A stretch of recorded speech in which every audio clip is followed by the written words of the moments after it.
bagiku. Ku sembah Kau Tuhan, ku mengangkat tanganku. Selamanya Kau ajaib bagiku. Shalom Bapak Ibu Saudara-saudari, selamat hari Minggu dan selamat beribadah buat kita semua. Kami mengimbau, walaupun kita beribadah di rumah kita masing-masing, namun kita tetap khusyuk dan hormat kepada Tuhan kita dalam mengikuti ibadah kita hari ini. Kita akan masuk dalam ibadah kita masuk dalam saat teduh.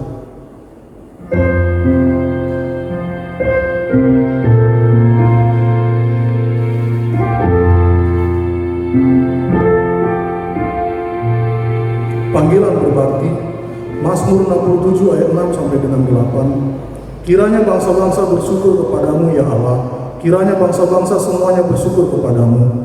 Tanah telah memberi hasilnya, Allah kita memberkati kita. Allah memberkati kita, kiranya segala ujung bumi takut akan Dia. Pertolongan kepada kita adalah di dalam nama Allah yang menjadikan langit dan bumi.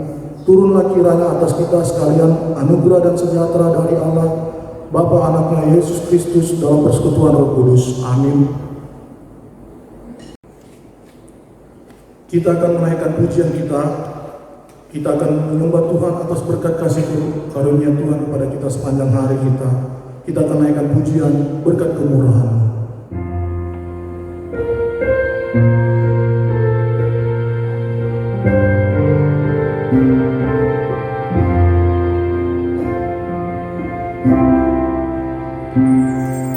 Kau hiasi kehidupanku dengan kemurahan-Mu. Kau rancangkan masa depanku penuh dengan harapan. Kita ulang lagu sekali lagi. Kau hiasi kehidupanku dengan kemurahan-Mu. Kau rancangkan masa depanku penuh dengan harapan. Aku ada saat ini. Semuanya karena kasih-Mu. Aku hidup hari ini, semua berkat kemurahan-Mu. Terima kasih Yesus, Engkau sangat baik, amat baik bagiku. Lebih dalam lagi kita katakan kau hiasi kehidupanku. Kau hiasi kehidupanku dengan kemurahan-Mu. Kau rancangkan masa depanku penuh dengan harapan. Aku ada saat ini.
Puji dan syukur Bapa kami panjatkan kehadiran-Mu atas penyertaan Tuhan di sepanjang hari, sepanjang satu minggu ini Bapa, hingga kami dapat bertemu lagi dengan hari Minggu di pagi yang indah yang cerah ini Bapa. Berkati kepada kami Bapa dari awal hingga akhirnya, kiranya dapat berjalan seturut dengan kehendak Bapa. Dalam nama Yesus kami berdoa dan mengucap syukur. Amin. Shalom Bapak Ibu Saudara-saudari, ada sukacita hari ini. Kami mengundang Bapak Ibu untuk bangkit berdiri. Kita akan menaikkan pujian kita. Kita bernyanyi dengan penuh sorak-sorai. Kita bernyanyi Kau Tuhan yang benar.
Masih dalam keadaan berdiri, kita akan membaca responsoria kita yang diambil dari Mazmur 112 ayat 1 sampai 10. Saya akan membacakan ayat yang ganjil, Bapak Ibu membaca ayat yang genap.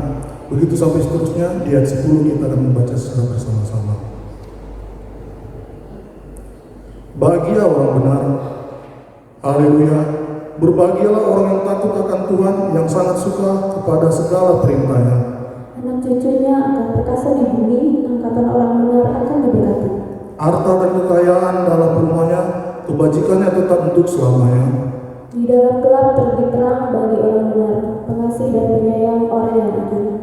Mujur orang yang menaruh belas kasihan dan yang memberi pinjaman, yang melakukan urusannya dengan sewajarnya.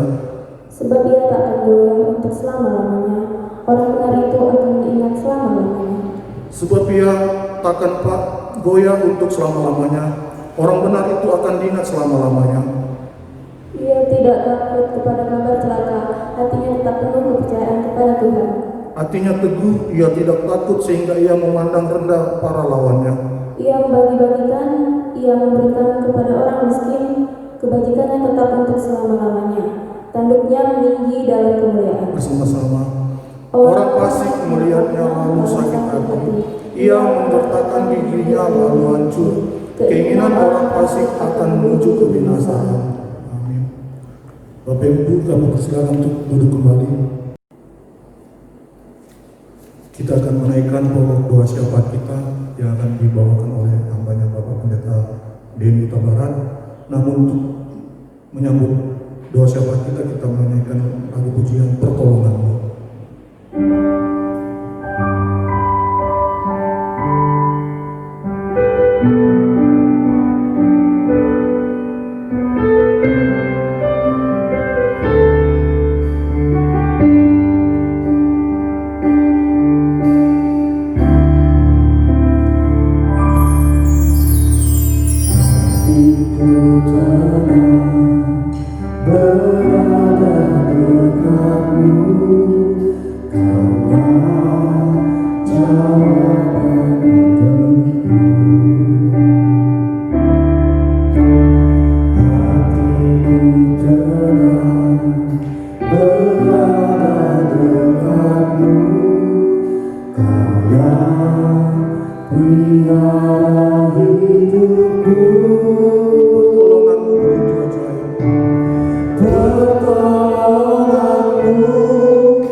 Kami bersyukur ya Tuhan, Tuhan sudah menyertai kami hingga minggu ini. Kami bisa sehat Tuhan, dan kami akan beribadah, khususnya saat ini Tuhan dalam suasana virus corona ini. Kami akan beribadah bersama-sama dengan keluarga kami sendiri. Biarlah Tuhan berkenan memberkati ibadah kami, agar ibadah yang kami lakukan ini Tuhan berkenan di hadapan Tuhan dan menjadi berkat dan kemuliaan bagi nama Tuhan. Tuhan Yesus, kami juga mau berdoa buat firman-Mu yang akan kami baca dan renungkan. Berkenanlah Engkau memberkati hamba-Mu yang menyampaikannya, sehingga firman ini boleh menjadi berkat bagi kami dan kemuliaan bagi nama Tuhan. Berkati hamba-Mu yang menyampaikan Tuhan, sehingga dia boleh menjadi saluran berkat di kemudian hari buat kami. Kami juga berdoa Tuhan buat persembahan yang akan kami berikan. Tuhan berkenan memberkati persembahan kami, agar persembahan kami itu berkenan di hadapan Tuhan dan menjadi kemuliaan bagi nama Tuhan.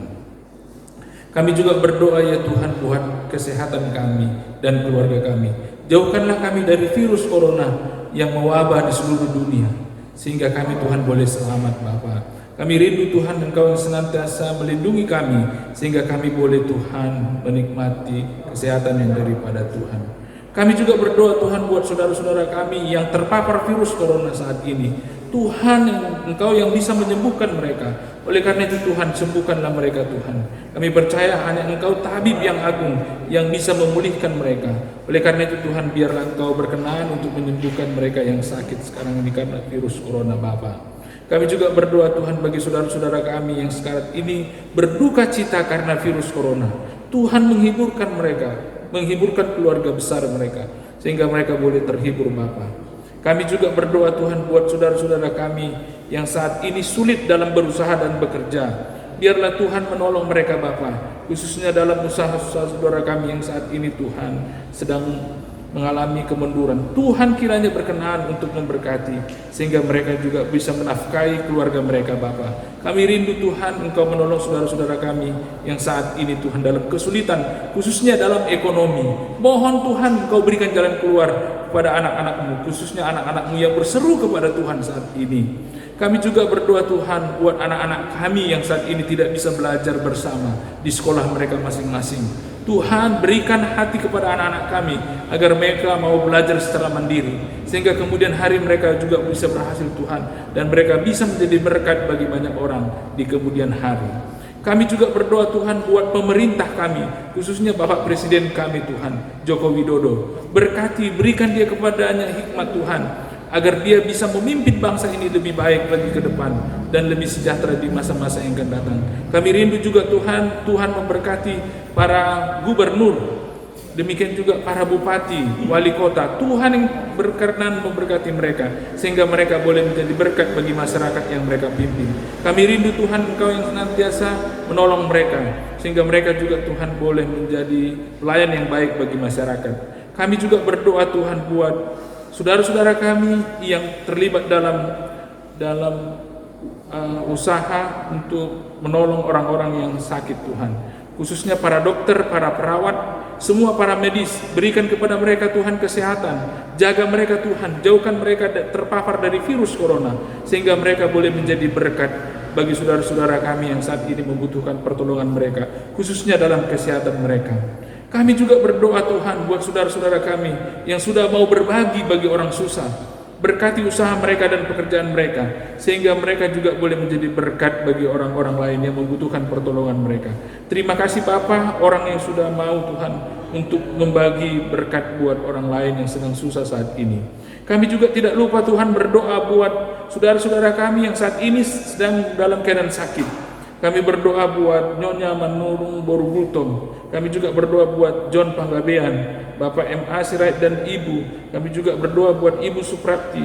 Demikian juga Keiko Simanjuntak dan saudara-saudara kami yang saat ini Tuhan sedang lemah tubuh. Tolonglah Tuhan, Engkau yang menyembuhkan mereka. Berkati obat-obat yang mereka konsumsi Tuhan, agar itu bisa memulihkan mereka.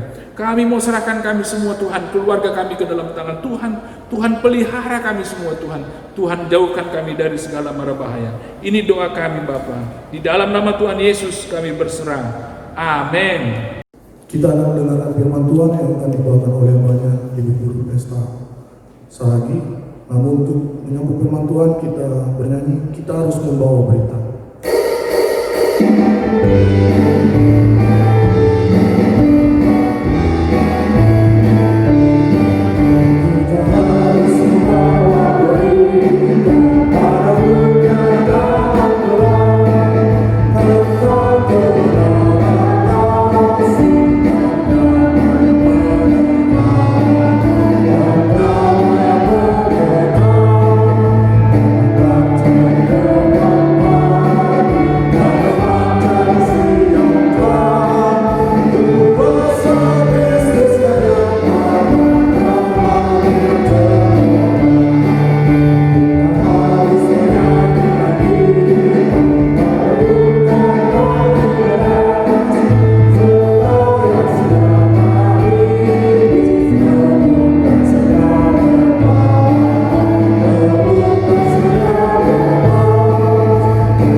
Bapak Ibu, saat ini kita akan mendengarkan firman Tuhan.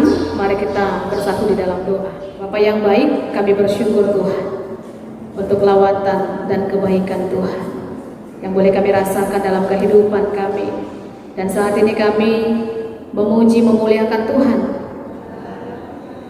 Biarlah lagu pujian kami boleh berkenan di hadapan Tuhan. Dan kami juga mau merenungkan firman Tuhan. Berkati Tuhan setiap kami akan mendengarkan, supaya firman-Mu ini boleh berakar, bertumbuh, dan berbuah di dalam kehidupan kami. Mampukan juga hamba-Mu Tuhan untuk boleh berkata-kata seturut dengan kehendak Tuhan.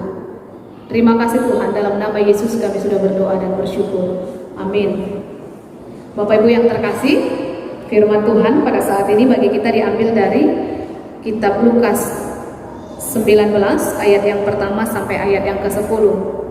Kitab Injil Lukas pasal 19 ayat yang pertama sampai ayat yang ke-10.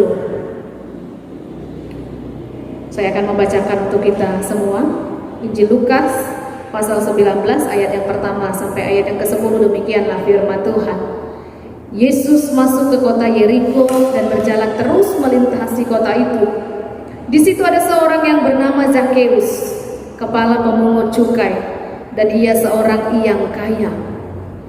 Ia berusaha untuk melihat orang apakah Yesus itu, tetapi ia tidak berhasil karena orang banyak, sebab badannya pendek. Maka berlarilah ia mendahului orang banyak, lalu memanjat pohon ara untuk melihat Yesus yang akan lewat di situ. Ketika Yesus sampai ke tempat itu, ia melihat ke atas dan berkata, "Zakheus, segeralah turun, sebab hari ini aku harus menumpang di rumahmu." Lalu Zakheus segera turun dan menerima Yesus dengan sukacita. Tetapi semua orang yang melihat hal itu bersungut-sungut, katanya, "Ia menumpang di rumah orang berdosa." Tetapi Zakheus berdiri dan berkata kepada Tuhan, "Tuhan, setengah dari milikku akan kuberikan kepada orang miskin. Dan sekiranya ada sesuatu yang kuperas dari seseorang akan kukembalikan 4 kali lipat." Kata Yesus kepadanya, "Hari ini telah terjadi keselamatan kepada rumah ini, karena orang ini pun anak Abraham. Sebab Anak Manusia datang untuk mencari dan menyelamatkan yang hilang." Amin. Sedemikian dia pembacaan firman Tuhan. Bapak, Ibu, dan Saudara yang terkasih, tema firman Tuhan bagi kita pada saat ini, The New Life, kehidupan yang baru atau hidup yang baru. Bapak, Ibu, dan Saudara, new, kalau dikatakan new artinya baru, yaitu sesuatu yang belum pernah ada sebelumnya, atau sesuatu yang belum pernah dilihat sebelumnya, sesuatu yang belum pernah didengar sebelumnya. Itu adalah sesuatu yang baru. Misalnya baju baru, atau rumah baru, atau dikatakan pola pikir yang baru. Karena pola pikir sebelumnya kita nggak pernah berpikir tentang itu, tapi sekarang kita berpikir tentang itu, berarti ada sesuatu yang baru. Tindakan yang baru, tindakan yang sebelumnya kita nggak pernah lakukan, tapi sekarang kita lakukan. Jadi artinya bahwa baru itu mencakup semua kehidupan kita. Dan hari ini kita juga mau belajar dari firman Tuhan, bagaimana menjadi orang Kristen yang hidupnya baru, yang memiliki kehidupan yang baru. Kita mau belajar dari Zakheus pada hari ini. Bapak, Ibu, dan Saudara yang dikasihi oleh Tuhan Yesus Kristus, berbicara tentang Zakheus, saya yakin dan percaya Zakheus ini sudah cukup familiar bagi kita. Kita sudah mendengar tentang Zakheus, bahkan mulai dari anak-anak mungkin ya. Cerita tentang Zakheus ini diceritakan.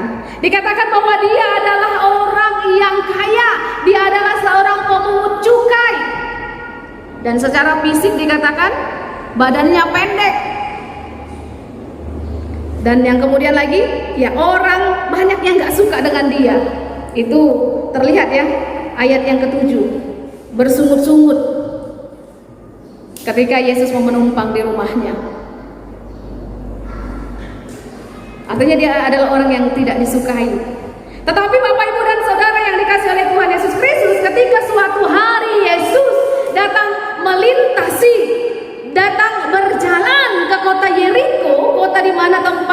Zakheus berada, kemudian Zakheus memiliki ketertarikan. Mungkin dia sudah sering mendengar tentang Yesus sebelumnya, karena kalau kita lihat pada zaman Yesus itu cukup dikenal banyak orang. Di mana ada Yesus, maka berbondong-bondong dari desa ke kota itu akan berkumpul untuk mendengar pengajaran maupun melihat mukjizat. Zakheus penasaran. Zakheus ingin melihat. Ayat yang kedua dikatakan, ayat yang ketiga ya, ia berusaha untuk melihat orang apakah Yesus itu. Artinya ada penasaran yang dimiliki oleh Zakheus, dan dia ingin berjumpa dengan Yesus. Itu yang ingin dia lakukan. Kemudian dikatakan Yesus melintas, kemudian dia ingin melihat Yesus, tapi dia punya kendala, karena memang ketika Yesus melintas ada banyak orang yang mengikuti berbondong-bondong, sehingga dia nggak bisa lihat Yesus. Ditambah lagi dengan secara fisik badannya pendek, jadi dia tidak bisa melihat orang seperti apakah Yesus itu. Tetapi yang kita lihat di sini selanjutnya, Bapak Ibu dan Saudara yang terkasih, Zakheus tidak menjadi putus asa ketika dia punya hambatan. Ini adalah sesuatu hal yang yang baik, karena banyak orang ketika punya hambatan menjadi putus asa. Tapi Zakheus ini dia punya semangat. Ketika dia sudah memiliki hambatan, tidak bisa, dia terus berpikir cara apa yang harus aku lakukan. Dia temukan cara, dia memanjat pohon ara. Inilah mungkin yang dikatakan ya, usaha tidak mengkhianati hasil. Akhirnya apa yang terjadi, Bapak Ibu dan Saudara? Ketika Zakheus memanjat pohon ara, dikatakan bahwa Yesus melihat dia dan berkata, katanya, Zakheus, turunlah, aku harus menumpang di rumahmu. Ini yang dikatakan oleh Yesus kepada Zakheus. Artinya kita juga mau lihat bahwa orang yang sungguh-sungguh mencari Yesus, maka Yesus akan memandang. Yesus akan melihat kita. Dan itu yang dirasakan oleh Zakheus. Yesus menyuruhnya turun dan kemudian pergi ke rumahnya. Sesampai di rumahnya, apa yang dikatakan oleh orang-orang banyak pada saat itu, orang-orang banyak dikatakan di situ mereka bersungut-sungut. Katanya, kok mau dia menumpang di rumah orang berdosa, itu yang dikatakan oleh orang lain. Tapi perkataan orang lain itu pun tidak membuat Zakheus menjadi hatinya bisa dikatakan jadi tawar. Tetapi itu nggak mempengaruhi dia ya, karena keinginan dia untuk bertemu dengan Yesus itu, untuk mengenal Tuhan itu jauh lebih besar daripada perkataan orang-orang yang ada di sekitarnya. Ini menunjukkan ada kesungguhan dalam dirinya. Dan kita melihat di ayat yang ke-8 ya, apa yang dikatakan oleh Zakheus ketika Yesus mau menumpang di rumahnya. Katanya dia berdiri, dia katakan, Tuhan, setengah dari hartaku akan kuberikan. Sekiranya ada yang kuperas akan kukembalikan 4 kali lipat. Ini adalah ucapan yang dikatakan oleh Yesus. Kemudian apa yang dikatakan oleh Yesus? Hari ini telah terjadi keselamatan pada rumah ini. Kita melihat di sini, Bapak Ibu, ada yang baru dalam diri Zakheus ketika dia mengenal Tuhan. Ayat yang ke-8 itu jelas sekali ya, dikatakan setengah dari milikku akan kuberikan. Mungkin dia dulu gak pernah memberi, tapi ketika dia kenal Tuhan, dia kenal Yesus, maka dia mengalami perubahan. Dia mau memberi, dia mau berbagi, bahkan gak tanggung-tanggung ya, setengah dari hartaku, karena dia dikenal orang yang kaya. Setengah dari hartaku akan kuberikan. Artinya kita melihat di sini bahwa dalam diri orang yang sudah percaya akan ada suatu sifat, suatu karakter, suatu perbuatan yang baru yang sebelumnya mungkin tidak pernah dilakukan, tetapi ketika mengenal Yesus maka dia lakukan, ada perubahan. Jadi itu jelas sekali ya, sebelum dan sesudah Yesus itu jelas sekali perubahannya. Dan hal yang sama juga Bapak Ibu dan Saudara yang terkasih, kalau kita melihat kisah tentang Paulus dalam Kisah Para Rasul pasal 9 itu diceritakan ya, bagaimana seorang Paulus sebelum dia percaya kepada Yesus, Dikatakan, oh dia berkobar-kobar, artinya menyala-nyala dalam pikiran dia. Dengan semangat dia meminta surat kepada imam besar supaya dia bisa menyeret, dia bisa membawa, menangkap orang-orang yang percaya kepada Yesus dari Damsyik ke Yerusalem. Dia berusaha mengancam, bahkan ingin membunuh setiap orang yang percaya kepada Yesus. Itu semangat yang dia miliki sebelum dia mengenal Yesus. Tapi apa yang terjadi kemudian? Bapak Ibu yang dikasihi oleh Tuhan Yesus Kristus, dia mengalami pertobatan, dia mengalami perubahan. Setelah dia terima Yesus, maka ada perubahan drastis dari dirinya. Dulu menggebu-gebu, ingin membunuh, sekarang dia justru melindungi. Dulu dia mau supaya pemberitaan itu, Injil itu dihentikan. Sekarang malah dia yang memberitakan Injil itu ke sana kemari.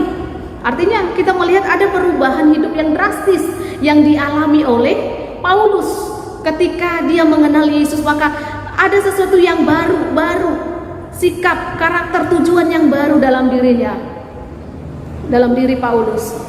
Dan dalam 2 Korintus 5 ayat yang ke-17 juga itu ya, kepada surat Paulus kepada jemaat yang ada di Korintus itu dikatakan 2 Korintus 5 ayat 17. Jadi siapa yang ada di dalam Kristus, ia adalah ciptaan baru, yang lama sudah berlalu, sesungguhnya yang baru sudah datang. Paulus memberikan gambaran bahwa orang yang hidup di dalam Tuhan, dia dikatakan adalah ciptaan baru. Kenapa ciptaan baru? Karena hidup lama itu tadi ya, ada banyak perubahan-perubahan yang terjadi dalam hidup orang yang sudah percaya kepada Tuhan. Banyak perubahan-perubahan hidup yang terjadi ketika seseorang itu sudah percaya dan menerima Yesus, menerima Kristus. Ada kelahiran baru, hidupnya dipimpin oleh Roh. Ada perubahan hidup yang drastis. Kalau di Galatia 5 ayat 22 sampai 23 ya, itu menuliskan tentang buah-buah roh, buah-buah yang dihasilkan oleh orang yang hidupnya dipimpin oleh Roh. Sebelum mengenal Tuhan mungkin kita ini termasuk orang pendendam. Tapi ketika sudah mengenal Tuhan, kita menjadi orang yang mengampuni. Ada sesuatu yang baru dalam diri kita yang dulunya belum pernah mungkin kita lakukan. Dulu mungkin kita suka berbohong, tetapi ketika sudah kenal Tuhan, kejujuran itu ada dalam diri. Dulu mungkin suka iri, dengki, tetapi ketika mengenal Tuhan, maka ada murah hati, ada kerendahan hati. Dulu mungkin berbicara kasar, tetapi sekarang kita menjadi orang yang lemah lembut. Ini adalah perubahan-perubahan ya. Jadi dari yang lama ke sesuatu yang baru, karakter yang baru, sifat yang baru akan dinyatakan oleh orang yang sudah percaya kepada Tuhan. Jadi Bapak Ibu yang dikasihi oleh Tuhan Yesus Kristus, bagaimana dengan hidup kita? Apa yang baru dalam diri kita? Ketika kita mengenal Tuhan, sebelum mengenal Tuhan dan sesudah mengenal Tuhan, apa yang sebelumnya kita nggak pernah lakukan? Tapi ketika kita mengenal Tuhan, kita melakukannya. Ketika kita mampu menghasilkan produk-produk baru yang sesuai dengan pimpinan Roh Kudus, maka kita adalah ciptaan yang baru. Hal ini menjadi perenungan bagi kita. Apa yang baru dalam diri kita? Selama kita menjadi orang yang percaya, sudahkah kita menjadi orang yang hidup baru, yang hidupnya dipimpin oleh Roh? Bapak, Ibu, dan Saudara yang terkasih, akhir-akhir ini kita mungkin sering mendengar ya, bahkan ini lagi hangat-hangatnya dibicarakan di kalangan rakyat Indonesia, bangsa Indonesia yang menerapkan, yang pemerintah ingin menerapkan wacana new normal. New normal, new berarti kan ada sesuatu yang baru, kenormalan yang baru, keadaan normal yang baru yang belum pernah ada, tapi sekarang akan menjadi ada. Ini merupakan salah satu strategi yang dilakukan oleh pemerintah untuk mencegah penyebaran virus corona, tetapi sekaligus juga untuk mengatasi problem negara kita di berbagai sektor ya, di berbagai bidang, baik ekonomi, sosial yang mungkin sempat terhambat karena social distancing itu kemarin yang sebelumnya sangat ketat ya, sehingga banyak kegiatan-kegiatan yang terkendala. Tetapi dengan di new normal ini terjadi relaksasi atau pelonggaran. Jadi mungkin aktivitas bisa dilakukan, tetapi dengan protokol yang ketat. Artinya sudah ada protokol-protokol yang harus kita lakukan.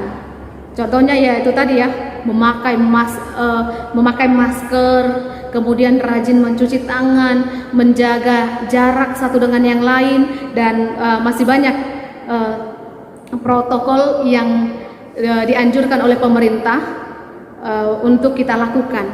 Termasuk nanti relaksasi ibadah kita akan lakukan, mungkin akan dalam waktu dekat ya. Ini pergumulan kita bersama, mudah-mudahan gereja kita cepat mendapatkan izin supaya kita bisa beribadah bersama di tempat ini untuk melakukan ibadah kita, tetapi mungkin dengan aturan-aturan yang baru juga. Ketika kita mungkin melakukan ibadah, ada aturan-aturan yang baru yang biasanya kita ya bebas ketika bertemu, berjabat tangan dengan satu sama lain. Tetapi dengan sistem new normal ini, maka juga akan ada peraturan-peraturan, protokol-protokol yang harus kita lakukan di dalam rumah ibadah. Mungkin nanti kita akan diwajibkan memakai masker, mencuci tangan, suhu badan akan diukur, kemudian jarak antara satu dengan yang lain itu akan dibuat jarak. Kemudian juga nanti nggak ada kontak fisik, nggak ada lagi bersalaman. Padahal selama ini ya selalu ya, kalau jumpa itu senang sekali rasanya kalau bisa bersalaman. Mungkin kalau kita bisa ya saling bersalaman, saling mendekatkan diri satu dengan yang lain. Tapi untuk situasi new normal ini, sesuatu yang dulu normal sekarang menjadi tidak normal kalau itu kita lakukan. Inilah memang dari new normal ya, kenormalan yang baru. Jadi sesuatu yang tidak normal itu akan menjadi normal. Jadi mungkin sapanya kita akan hanya sekedar ya bisa dikatakan kita buat salam yang baru, diwajibkan pakai masker, diwajibkan untuk mencuci tangan dan lain sebagainya. Bapak Ibu yang dikasihi oleh Tuhan Yesus Kristus, mari ikut berperan dalam hal ini. Ini juga adalah bentuk nyata kalau kita juga sudah hidup baru. Kita mau ambil bagian untuk mencegah penyebaran virus corona ini tidak mengganggu ibadah kita, tetapi kita juga tidak menjadi agen untuk penyebaran virus corona dengan mematuhi apa yang sudah menjadi protokol untuk kita lakukan baik di rumah ibadah maupun di luar di masyarakat. Mari kita mengikuti ini sehingga kita boleh menjadi orang yang berpartisipasi untuk penyebaran virus corona ini. Bapak Ibu dan Saudara yang terkasih, mungkin banyak perubahan-perubahan yang terjadi ya, yang kita alami. Orang bisa berubah, peraturan-peraturan beribadah bisa berubah, cara orang bersikap bisa berubah. Tetapi ada yang satu yang tidak akan pernah berubah, yaitu Allah. Dia adalah Allah yang tidak akan pernah berubah, dulu, sekarang dan akan datang. Dia adalah Allah yang tetap mengasihi kita. Dia adalah Allah yang akan tetap menuntun kita, khususnya di situasi saat ini. Tuhan akan senantiasa menyertai kita. Itu keyakinan kita. Jadi tetap ada semangat, ada kerinduan untuk beribadah meskipun di tengah aturan-aturan yang harus kita taati. Mari ambil bagian dengan mentaati apa yang sudah menjadi aturan itu, supaya kita sama-sama punya kenyamanan untuk beribadah kepada Tuhan. Kita sama-sama untuk boleh menghentikan penyebaran virus corona ini. Mari Bapak Ibu yang dikasihi oleh Tuhan Yesus Kristus, hidup baru di dalam Tuhan kita boleh nyatakan dalam kehidupan kita sehari-hari, lewat perbuatan, lewat perkataan, lewat tindakan kita. Dan mari ikut ambil bagian dalam pemberantasan atau kita tidak menjadi agen penularan dari virus corona ini, dengan senantiasa mengikuti anjuran yang sudah diterapkan. Demikian firman Tuhan. Mari kita bersatu di dalam doa. Bapa yang baik, kami bersyukur Tuhan untuk firman Tuhan yang pada saat ini kami boleh dengarkan. Di tengah situasi pandemik pada saat ini Tuhan, ada rasa kekhawatiran, ada rasa takut yang kami alami Tuhan. Engkau yang menguatkan kami Tuhan, Engkau yang senantiasa menolong kehidupan kami, dan firman Tuhan ini boleh semakin meneguhkan iman dan percaya kami kepada Tuhan bahwa Engkau adalah Allah yang tidak akan pernah berubah. Meskipun mungkin aturan-aturan yang ada pada saat ini di dunia ini, bahkan mungkin di gereja ini untuk tata cara beribadah akan ada banyak perubahan, tetapi itu tidak akan mengurangi semangat kami untuk tetap datang kepada Tuhan. Dan biarlah kami Tuhan ikut ambil bagian untuk mencegah penyebaran virus corona ini dengan mentaati apa yang sudah diaturkan, apa yang sudah dianjurkan oleh pemerintah, supaya kami dalam kehidupan kami boleh menaati, boleh mematuhi apa yang sudah dianjurkan oleh pemerintah kami. Tolong kami Tuhan, supaya kami boleh tetap setia kepada Tuhan. Tolong kami supaya kami boleh tetap mengandalkan Tuhan dalam kehidupan kami. Hidup kami 1 minggu ini Tuhan, kami serahkan hanya ke dalam tangan pengasihan Tuhan. Engkau yang memberkati kehidupan kami. Dalam nama Yesus Kristus kami sudah berdoa dan bersyukur. Amin. Kita akan memberikan yang terbaik kepada Tuhan melalui persembahan yang akan kita kumpulkan. Sambil membuka persembahan, kita naikkan pujian Tuhan ambil hidupku.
Kita akan berdoa Bapak kami, Doksoludi, dan berkat akan dibawakan oleh yang banyak Bapak Pendeta Denny Tabarat. Kita berdoa. Bapa kami yang di surga, dikuduskanlah nama-Mu, datanglah kerajaan-Mu, jadilah kehendak-Mu di bumi seperti di surga. Berikanlah kami pada hari ini makanan kami secukupnya, dan ampunilah kami akan kesalahan kami, seperti kami juga mengampuni orang yang salah pada kami. Dan jangan bawa kami dalam pencobaan, tetapi lepaskanlah kami daripada yang jahat. Karena Engkau yang punya kerajaan dan kuasa dan kemuliaan sampai selama-lamanya. Amin.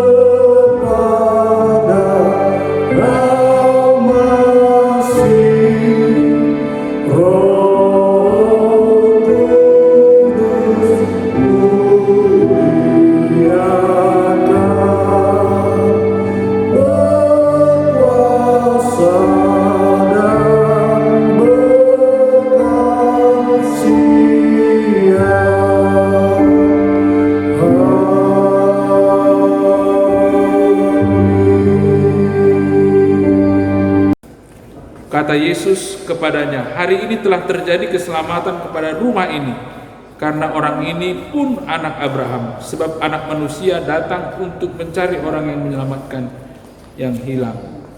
Terimalah berkat daripada Tuhan. Tuhan memberkati engkau dan melindungi engkau. Tuhan menyinari engkau dengan wajahnya dan memberi engkau kasih karunia. Tuhan menghadapkan wajahnya kepadamu dan memberi engkau damai sejahtera. Amin.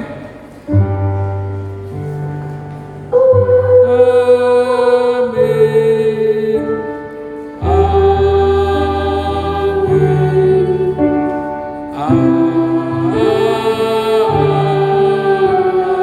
Amin. Selamat hari Minggu, Tuhan Yesus memberkati. Amin. Shalom Bapak Ibu, puji Tuhan ibadah kita hari ini dapat berjalan dengan lancar. Adapun beberapa hal yang ingin kami sampaikan. Yang pertama mengenai teknis pengumpulan persembahan dan persepuluhan. Adapun teknis pengumpulan persembahan dan persepuluhan, yang pertama, persembahan dan persepuluhan dapat dikirim melalui m-banking ke rekening yang tertera di warta Jumat yang telah dibagikan. Kedua, persembahan dan persepuluhan dapat diantar ke gereja dengan memasukkan ke kotak yang telah disediakan dengan waktu Senin sampai Rabu pukul 9 sampai pukul 2 siang. Ketiga, persembahan dan persepuluhan dapat disimpan dalam amplop dengan menuliskan tanggal, minggu dan jenis persembahannya. Kemudian menyerahkan ke gereja jika keadaan sudah normal. Keempat, bagi Bapak Ibu yang ingin persembahan dan persepuluhan dijemput, dapat menghubungi Bapak Pendeta Dedistio dan Ibu Guru Injil Pesta Saragi.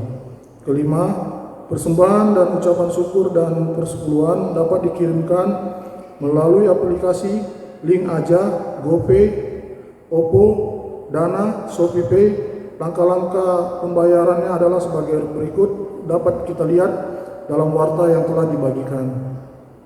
Terima kasih. Yang kedua mengenai new normal, puji Tuhan kita dapat berita sukacita mengenai akan dibuka kembali ibadah kita di gereja, namun dengan beberapa syarat-syarat yang harus dipenuhi dalam menjalani ibadah tersebut, ialah persiapan protokol kesehatan, banyak hal-hal yang harus kita siapkan, dan sambil menunggu surat keputusan dari Bapak pimpinan pemerintahan kita, provinsi maupun kota Jambi.